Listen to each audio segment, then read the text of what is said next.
கொஞ்ச நாளாவே கேப்டன் யாரும் சொல்ல முடியல. ஆனா இப்ப அவர் சொல்லாமலே போயிட்டார்.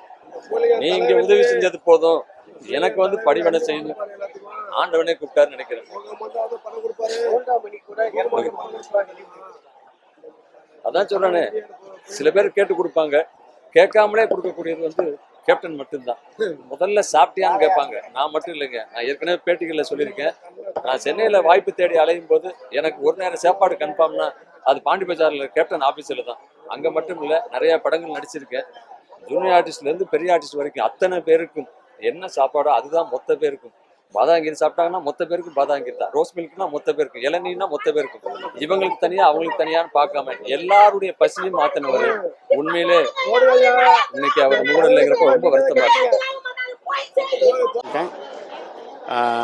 நான் பார்த்துட்டு அப்புறம் சின்ன துணை நடிகர் கோண்டாமணி கூட ஆமாம் 1 லட்ச ரூபா கொடுத்துருக்காரு. அவர் கடன் 12 லட்ச ரூபா அவர் தான் அடைச்சாரு. அதெல்லாம் வந்து கேப்டன் மறக்க முடியாதுங்க வாழ்க்கையில். பாதகம் செய்பவரை கண்டால் நாம் பயங்கொள்ளலாகாது பாப்பா. மோதி மிதித்து விடு பாப்பா, அவர் முகத்தில் உமிழ்ந்து விடு பாப்பா. அண்மை செய்திகளை உடனுக்குடன் தெரிந்து கொள்ள இணைந்திருங்கள் இயம்நாடு தொலைக்காட்சியுடன்.